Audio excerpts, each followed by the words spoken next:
व्यापारी बिजनेसमैन किसे कहते हैं? 10 रुपए का तरबूज लाया और 20 रुपए में बेच दिया, ये बिजनेसमैन।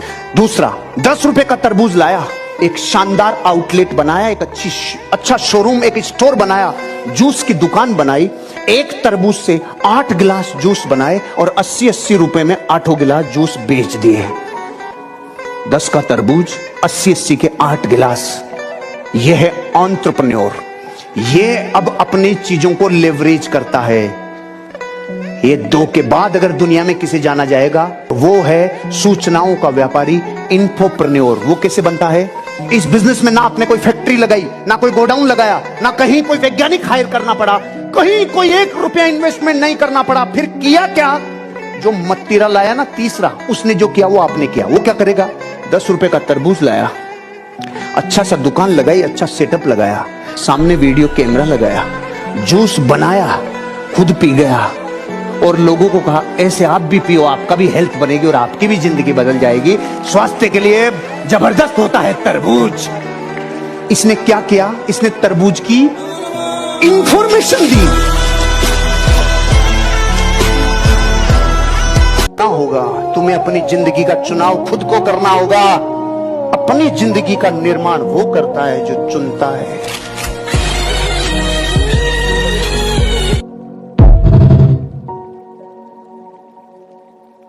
जिस दिन आपके लिए जो चीज जैसी मायने रखती है, उसके मायने अगर उठते ही चले गए, आप एक दिन हनुमान की तरह भगवान बन जाएंगे। बाकी सारे रिश्ते देख लो, केवट भी दोस्त था, भगवान नहीं बन पाया। सबरी रास्ते में झूठे बेर खिलाए, भगवान नहीं बने। कोई बुरा नहीं था, बुरे की बात ही नहीं चल रही। अपन कह रहे राम जी सबके लिए कुछ ना कुछ थे, जिनके लिए जो थे वो के वो रहे। हनुमान जी के लिए सिर्फ भगवान थे। बताओ हनुमान जी भगवान बने कि नहीं बने? कितने उतार चढ़ाव देखे रे, कितनी जंगें लड़ी, कितने हालात खराब देखे।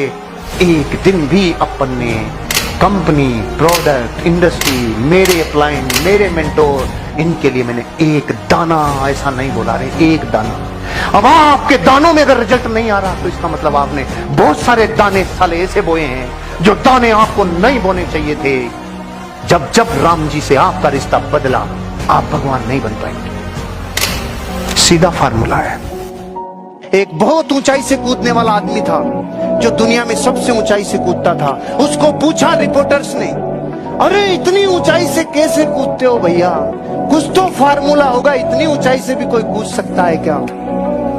उसका आंसर सुनो। सबसे पहले ऊंचाई पे जाता हूं और वहां जाने के बाद डर लगता है, और जिस हिस्से को डर लगता है उसको बोलते हैं कलेजा। सबसे पहले इसको निकाल के फेंकता हूं और उसको लेने के लिए कूदता हूं, उसको लेने के लिए कूदता हूं। अगर जिंदगी में आपकी डिजायर स्ट्रांग है, आपका ड्रीम आपको तड़प के साथ बुला रहा है, तो इतना खपा दोगे अपने आप को कि होश नहीं रहेगा। शेर में यही तो एक खूबी और कोई सी खूबी नहीं है। जंगल में जब जब दुनिया में बड़े चुनाव और बड़ी योग्यताएं बात करते हैं तो उस गरीब का नाम कहीं नहीं आता। सबसे भारी कौन? हाथी, गरीब का नाम नहीं है। सबसे लंबा कौन? जिराफ, गरीब का नाम नहीं है। सबसे तेज कौन? चीता, गरीब का नाम नहीं है। सबसे दिमाग वाला कौन? लोमड़ी, गरीब का नाम किसी टैलेंट में नहीं। जब पूछा जाता है जंगल का बाप कौन? एक ही। क्यों? उसकी डेस्टिनेशन, उसकी डायरेक्शन को कोई हिला नहीं सकता। जिस शिकार को करने में 40 सेकंड लगाता है ना, उस डायरेक्शन को बनाने में 40 मिनट लगाता है। चोट वहां करता है जहां से गंगोत्री निकलती है। कुत्ते के लाठी मारो, शेर के लाठी मारो, रिजल्ट अलग अलग आएगा। कुत्ते के लाठी मारते हैं तो कुत्ता लाठी को पकड़ता है, ये समझता है लाठी मार रही है और किसी का रोल नहीं। और इसके मार के देखो, लाठी की तरफ देखेगा भी नहीं, जिधर से मारी जा रही है कार्यक्रम समाप्त। इसलिए बापू है वो चोट वहां करता है जहां से गंगोत्री निकलती है। शादी कर दी लड़के की, हीरो होंडा दिला दी और जयपुर की गलियों में घूमने लग गया पत्नी को लेके। 1 साल बाद एक बच्चा हो गया, बीच में बिठा लिया। 2 साल बाद दूसरा हो गया, डिग्गी में डाल लिया। तीसरा हो गया, टंकी पे डाल लिया। और फिर जीमने जा रहा है, चलो जीमने। और रास्ते में बारिश में ट्रक ने छींटा मारा तो फिर बोलता है साले गंदे चलाते हैं, चलाना ही नहीं आता है। तू कार नहीं लेता? तू तेरे को कार लेने की इच्छा नहीं होती? तेरे को कितने बच्चे अब लटकाएगा? इस पे दूध के ड्रम लटका रहा है, वैसे इतने बच्चे लटका लिया। तेरे को अंदर से ये भावना नहीं आती कि मैं कार ले लूं, ट्रक वाले को गाली दे रहा है आगे और कार वाले को देगा। तू अंदर से तड़प क्यों नहीं है? कॉम्प्रोमाइज रगों में घुसा हुआ है। नहीं 84 करोड़ लोग गरीब नहीं होते।